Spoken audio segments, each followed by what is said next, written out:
Vamos seguir, irmãos, com os nossos estudos, nossas breves meditações sobre os atributos de Deus. E hoje nós falaremos sobre Deus é bom. Deus é bom, é sobre este atributo que nós falaremos hoje.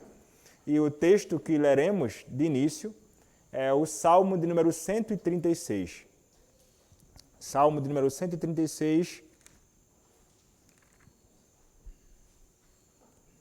verso 1, quando a palavra do nosso Senhor nos diz assim: Rendei graças ao Senhor, porque Ele é bom e o seu amor dura para sempre. Rendei graças ao Senhor, porque Ele é bom e seu amor dura para sempre.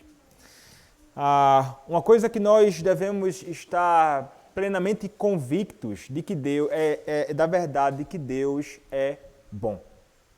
O Deus que nós conhecemos como revelado nas Escrituras Sagradas e que foi revelado a nós salvificamente em Cristo, é um Deus que é necessariamente bom.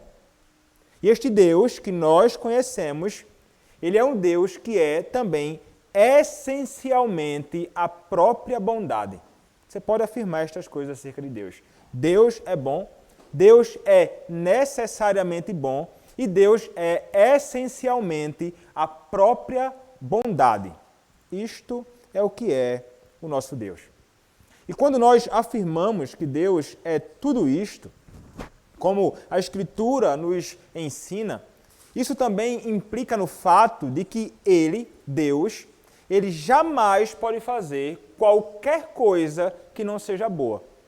Deus jamais pode fazer qualquer coisa que não seja boa. Ou seja, tudo aquilo que Deus faz é bom. Necessariamente bom. Então, ele não é somente bom, mas os seus atos estão ligados a quem ele é. Então, não pode ser diferente. Tudo que Deus faz é realmente bom. Ele é aquele em quem nós encontramos, de fato, a bondade perfeita. E até isto nos é dito, acerca da verdade que Deus é bom e somente Ele é bom, no texto de Marcos, capítulo 10, verso de número 18. Quando nos diz a palavra, próprio Senhor Jesus Cristo dizendo, Marcos 10, 18. Respondeu-lhe Jesus, por que me chamas bom? Ninguém é bom, senão um, que é Deus. Então nós encontramos este testemunho acerca de Deus também, partindo das próprias palavras do nosso Senhor e Salvador Jesus Cristo. Mas é interessante nós pensarmos acerca disto, porque este Deus que é todo bondade é um Deus que também comunica da sua bondade. E Deus, ele comunica a sua bondade de acordo com a sua vontade. Como assim? É aquilo que nós chamamos de obras externas de Deus. Aquilo que Deus faz para com aqueles com quem ele se relaciona. Nós, quando olhamos para Deus ou estudamos acerca da bondade de Deus, nós entendemos que essa bondade de Deus, que é manifesta a partir dele para com as suas criaturas, é uma vontade ou é uma bondade que está de acordo com a sua vontade e é derivada de seu decreto. Ele vai revelar a sua bondade no tempo e no espaço, nas nossas vidas, e essa bondade está ligada com a sua vontade eterna, com seus decretos eternos, e ele vai manifestar isso para conosco em algum momento da nossa vida. E ele manifesta isso desde o princípio para conosco, a sua bondade.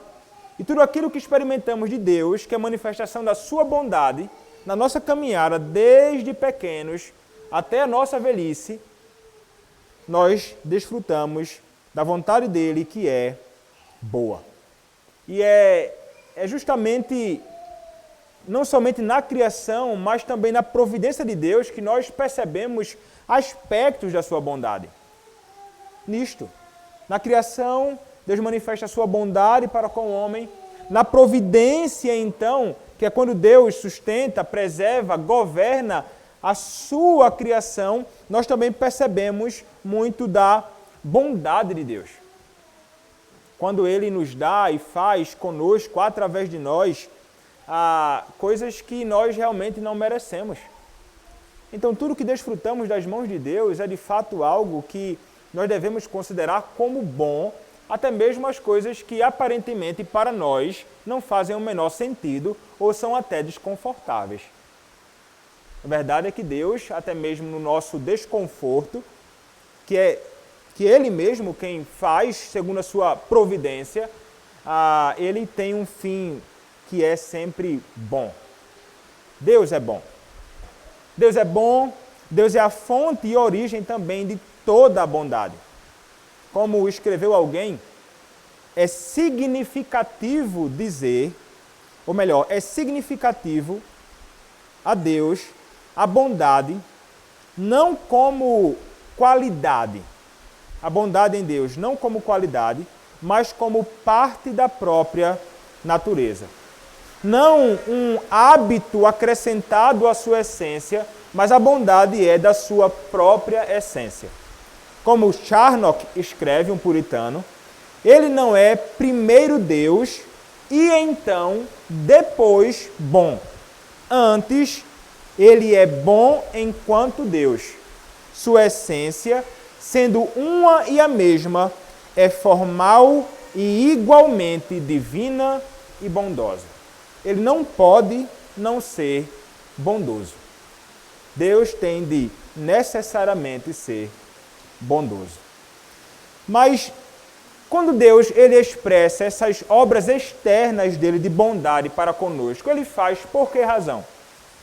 Porque nós somos dignos de sua bondade ou ele manifesta sua bondade de um modo voluntário? O que nós devemos entender, irmãos, é que a bondade de Deus para conosco é uma bondade voluntária. Veja, todos os atributos de Deus, e nós já falamos isso aqui algumas vezes, todos os atributos de Deus são infinitos. Deus, ele é infinitamente santo. Deus, ele é infinitamente sábio. Deus é infinitamente justo. E Deus é infinitamente bom. Mas este Deus, ele, de modo gracioso e voluntariamente, ele derrama sobre suas criaturas, nós, muito da sua bondade. E esta bondade revelada nele também é comunicada a nós de um modo muito interessante. Nós podemos dizer que este atributo, a bondade de Deus, é um atributo comunicável. Nós também podemos ser bons. Nós não podemos ser onipotentes. Nós não podemos ser onipresentes. Nós não podemos ser oniscientes, porque são atributos incomunicáveis. Somente Deus é. Mas nós, criaturas, também desfrutamos deste atributo, não só como objeto da bondade de Deus, mas também revelamos isto na nossa vida. E uma coisa que nós podemos entender é o seguinte, é que este Deus, que é bom, ele não ama apenas a bondade própria, a bondade que é encontrada nele, mas ele também ama a bondade que é comunicada a nós e que é revelada em nós.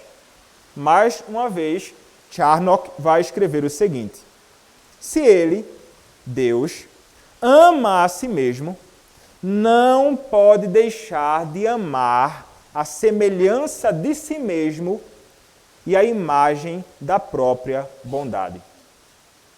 Ele vai amar a bondade que é revelada nos seus filhos que foram criados à sua própria imagem. Ele vai amar isto. Ele ama aquilo que é um reflexo daquilo que ele é.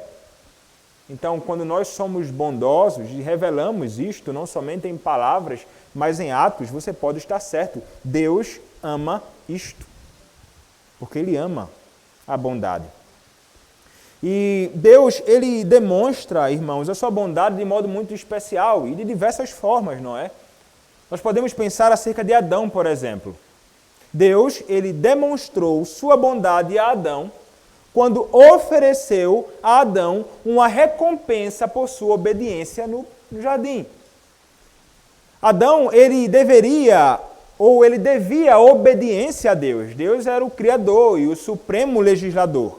Mas, como diz Charnock mais uma vez, o artigo da parte de Deus de dar bênção perpétua ao homem inocente, Adão, não se baseava em regras de justiça e retidão estritas que eram encontradas nele. Não era baseado nisso. Por quê? Porque se fosse baseado, seria afirmar que Deus deve algo ao homem. Se a justiça de Adão, a retidão de Adão é que conduzia Deus a demonstrar a sua bondade. Não, de forma nenhuma. Mas, e também de recompensar, não é, a obediência de Adão. Não é por causa dos méritos dele. A recompensa oferecida, que seria a imortalidade ou vida eterna, passava em muito o mérito de Adão. Em muito. O que revela então a bondade de Deus. Deus haveria de recompensar Adão porque Deus é bom. Não por causa de Adão ou por causa de qualquer coisa encontrada em Adão. Da mesma forma, a bondade constitui também a fonte da redenção do homem. E isto é revelado para nós ou manifestado diante de nós como pura bondade. Por quê? Porque Deus não era obrigado e nunca foi obrigado a redimir absolutamente ninguém. Somente a bondade dele conduz ele a fazer isto. Então, a bondade divina é a razão de Deus ter redimido a humanidade em Cristo. Bom, até aqui nós falamos brevemente acerca da verdade de que Deus é um Deus bom, que Ele comunica a sua bondade, que Ele revela a sua bondade. Agora vamos ver brevemente a bondade em Cristo e por Cristo. E podemos começar fazendo a seguinte pergunta: quão bom Deus é? Quão bom Deus é? E uma segunda pergunta: seria possível Deus demonstrar mais bondade ao povo que ao seu próprio Filho amado?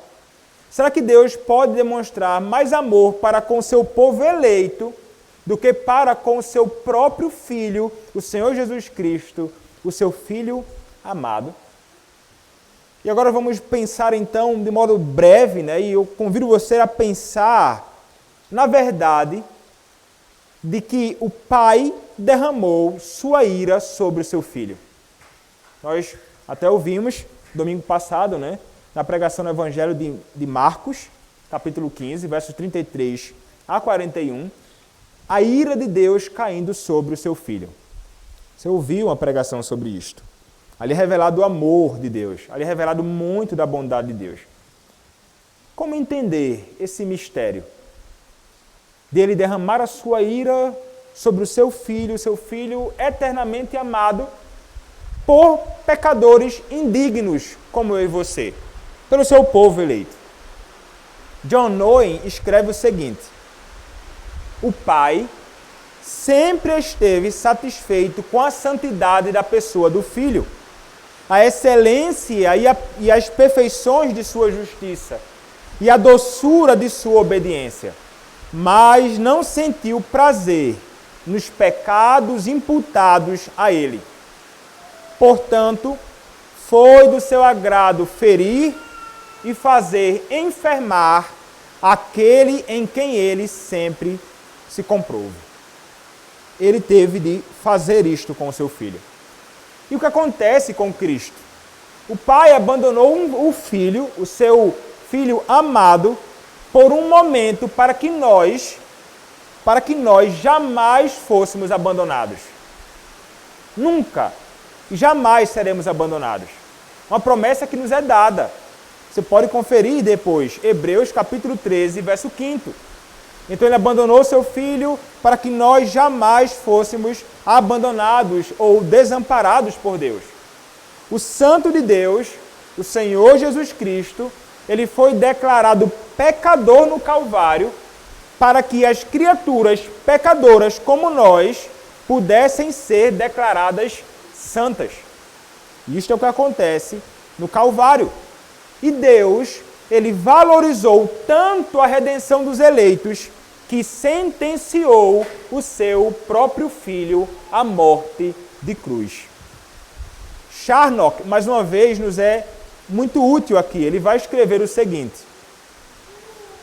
Deus estava disposto a ouvi-lo gemer, Cristo, e vê-lo sangrar, para que não gemêssemos sob sua severidade e sangrássemos sob sua ira. Ele não poupou a Cristo para que nos pudesse poupar. Recusou-se a não o atingir para poder se comprazer em nós. Embebeu sua espada no sangue do Filho, para que ela jamais pudesse ser molhada com o nosso e que sua bondade triunfasse para sempre em nossa salvação. Ele estava mais disposto a que seu Filho se tornasse homem e morresse, que fazer o que o homem perecesse. Deus fez tudo isso com seu Filho, rebaixando-o temporariamente aqui no mundo, para que nós pudéssemos nele ser exaltados. Então vejam como isto revela para nós muito, ou melhor, a maior expressão do amor, bem como da bondade de Deus para com nós, pecadores. Então você pode parar e pensar, é possível conceber amor maior que esse? É impossível conceber amor maior que esse. É impossível conceber expressão de bondade maior do que a revelada por Deus na cruz do seu Filho para com pecadores indignos como eu e você. Então ele nos amou, colocando seu Filho para sofrer amargamente em nosso lugar. O que isto traz de implicação para a nossa vida, irmãos? Meus irmãos, pensar sobre a bondade de Deus, pensar sobre a bondade de Deus em Cristo e por Cristo. Veja, como falamos bem no início, nós afirmamos que o Deus que nós conhecemos como revelado na Escritura Sagrada é um Deus que é bom. E uma vez que este Deus é bom, e uma vez que nós que conhecemos a Cristo, provamos da sua bondade experiencialmente em Cristo, e desfrutamos da sua bondade diárias, devemos amá-lo, porque ele é este Deus bom. E devemos participar desta bondade ao provar e ver que o Senhor é bom, como nos diz o salmista no Salmo 34, verso 8. Devemos provar e ver que o Senhor, o nosso Deus, é um Deus que é verdadeiramente bom. E se tem uma ocasião que nós, entre várias, que nós podemos fazer exatamente isso, é nascer o Senhor. Provar da bondade do nosso Senhor. A ceia do Senhor, que nós temos a graça de participar, ela presenteia o povo de Deus com a oportunidade de parar e com a oportunidade de meditar sobre o Evangelho. É quando nós paramos na nossa correria diárias e então aqui, diante da mesa do Senhor, nós temos a oportunidade de parar, pensar, meditar acerca de Cristo, da cruz de Cristo, acerca do Evangelho. Na ceia nós somos como que forçados a sentar. Nós somos como que forçados a pensar. E temos a graça, então, de provar na ceia da verdadeira bondade. Por que nós provamos na ceia da verdadeira bondade? Porque ali, na ceia, nós provamos o Senhor Jesus Cristo. espiritualmente. Aquele que é a própria bondade. Então nós provamos dele, nós desfrutamos dele, nós somos alimentados nele. E isto é o que nós temos a graça de fazer toda vez que nós nos assentamos à mesa do nosso Senhor. Privilégio gigantesco que o nosso Senhor concede a nós todo mês. Ao reconhecer, irmãos, que a bondade de Deus é revelada a nós em Cristo, uma outra coisa que nós devemos fazer também, nós devemos desejar aprender os caminhos do nosso Senhor. E também somos chamados a aprender os seus mandamentos para nossas vidas. Por que razão? Porque nós confiamos que os seus caminhos são bons. Os caminhos revelados na sua palavra, nos seus mandamentos, nos seus decretos, nos seus juízos são bons, porque Deus é bom, lembrem-se, falei no início. Tudo que Deus faz é bom. Você pode entender também que toda a palavra de Deus e toda a orientação que vem da palavra de Deus é também necessariamente boa. Tudo muito bom. Assim como a condução da vida, das nossas vidas nas suas mãos, são sempre boas. O salmista, ele vai declarar algo que é muito interessante, né? Salmo de número 119, verso 68. Diz assim o salmista, Salmo 119, verso 68. Tu és bom e fazes o bem. Ensina-me os teus decretos. Veja, tu és bom e fazes o bem.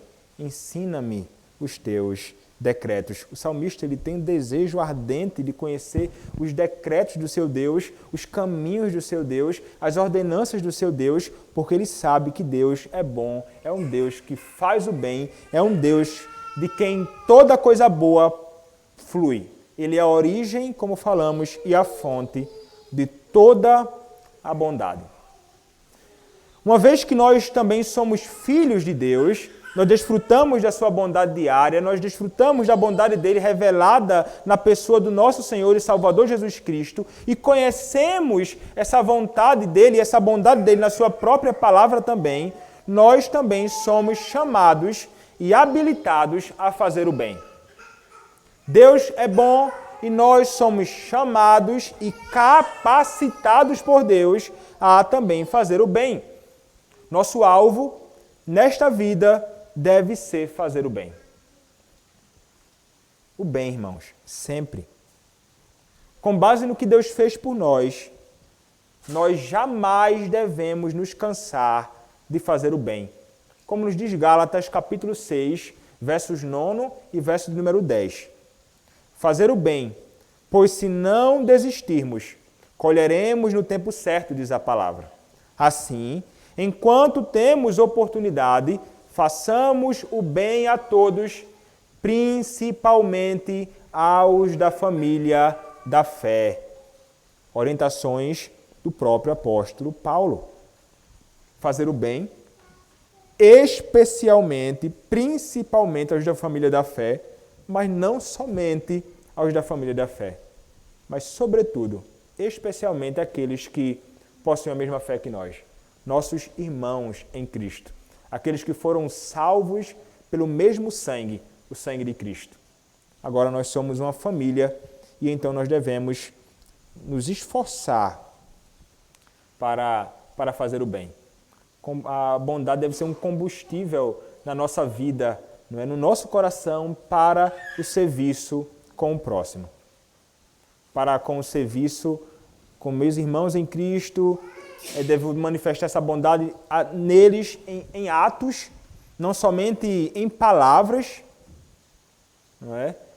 Eu devo agir demonstrando bondade e gentileza nas palavras, nas minhas ações, para com a minha esposa, a esposa para com o seu esposo. Deve haver gentileza, bondade, graça, sempre. Eu estava ouvindo hoje uma palestra do Joe Bick e da Mary Bick, eles respondendo uma série de perguntas para jovens sobre relacionamento, casamento e tudo mais, eles vão falar sobre a bondade que um deve demonstrar para com o outro. Ele vai dizer assim, o Joel Bick, né, para os homens, olha, você deve demonstrar bondade e gentileza para com a sua esposa todo dia, toda semana, todo mês, 364 vezes, são 364, 65, né? Dias do ano, né? Quer dizer assim, ó, o tempo inteiro. Esquecendo aqui do negócio. Então ele falou, não tem um dia que você não deve demonstrar bondade. Todo dia você deve demonstrar bondade, intencionalmente. Intencionalmente. Independente de estar disposto a fazer isso ou não.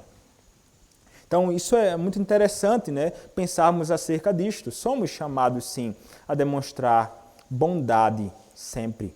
O próprio Cristo, ele andou fazendo bem. Você pode conferir depois, Atos capítulo 10, verso 38. E você pode ler a Escritura inteira, como temos visto aqui nas pregações do Evangelho de Marcos, como Cristo era e é verdadeiramente bondoso. Um alerta, irmão. Se não conseguirmos, se eu e você não conseguimos fazer o bem, nós devemos questionar se nós conhecemos de fato a bondade de Deus para conosco em Cristo. Se você não consegue fazer o bem para com aquele que está ao seu redor, você deve questionar se de fato você conhece a bondade de Deus que foi revelada para com você na pessoa do Senhor e Salvador Jesus Cristo.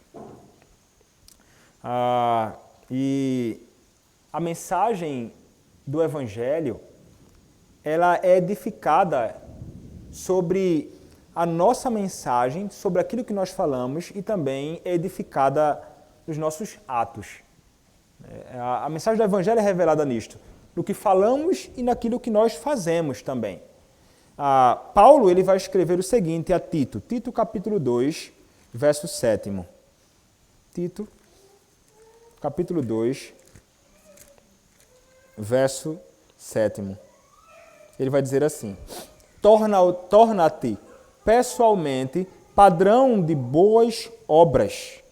No ensino mostra integridade e reverência, mas o ponto principal é, torna-te pessoalmente padrão de boas obras. E é interessante. E o apóstolo Paulo vai nos falar em Efésios que nós fomos aqueles que foram salvos e fomos chamados para obras que foram preparadas de antemão, não é? E obras que nós devemos praticar, que não são a base da nossa salvação, mas são evidência de que nós fomos salvos, é quando nós praticamos boas obras. E as boas obras devem ser evidenciadas de fato em nós. Os nossos padrões doutrinários falam acerca disto. A Confissão de Fé de Westminster, capítulo 16, na primeira seção, vai nos dizer o seguinte, sobre as boas obras. Boas obras são somente aquelas que Deus ordena em sua santa palavra, não as que, sem a autoridade dela, são aconselhadas pelos homens movidos de um zelo cego ou sob qualquer outro pretexto de boa intenção. Então, Deus define o que é uma boa obra. E o que define o que é uma boa obra feita por nós é a sua própria palavra. Não a nossa imaginação. Não o que o mundo quer definir como boa obra ou bondade. Então, se você quer praticar algo que é bom, consulte o que diz a palavra. Se você quer verificar se algo é realmente bom, consulte a palavra, é ele que vai indicar o que deve ser feito e vai reprovar aquilo que não faz o menor sentido, que na realidade não são boas obras. E uma coisa maravilhosa também é que nós somos chamados a fazer boas obras e Deus ele vai revelar a sua bondade para conosco, inclusive nisto também, porque nós, povo de Deus, praticamos boas obras, mas nossas boas obras são imperfeitas. Sempre. Nossas boas ações são imperfeitas. Mas veja o que diz ainda a Confissão de Fé de Westminster, capítulo 16, na 6ª seção, no 6º parágrafo, diz assim: não obstante, as pessoas dos crentes, sendo aceitas por meio de Cristo, suas obras também são aceitas por Ele. Não como se fossem, nesta vida, inteiramente puras e irrepreensíveis à vista de Deus, mas porque Deus, considerando-as em seu Filho, é servido aceitar e recompensar aquilo que é sincero, embora seja acompanhado de muitas fraquezas e imperfeições. Nossas obras, nossas boas obras, cheias de imperfeições, só são aceitas por Deus porque são obras feitas em Cristo. As boas obras feitas pelos homens que não conhecem a Cristo neste mundo podem beneficiar a muitas pessoas, mas para Deus são como trapos de imundícia, porque não são feitas em Cristo e não são feitas para a glória de Cristo. Mas nós que conhecemos, faremos toda boa obra. Em Cristo, estamos unidos a Ele e faremos tendo em vista a glória do seu próprio nome. É isto que Deus faz. E é impressionante. Deus, em sua bondade, assim como havia dito a Adão que o recompensaria pela sua obediência, Deus, Ele nos recompensa pelas boas obras realizadas por nós e cumprida por nós em Cristo. E nós aguardamos uma grande recompensa. E a extraordinária e belíssima recompensa que nos aguarda são os céus. Os céus nos aguarda, isto é, bondade de Deus. Amém. Amém, irmãos. Deus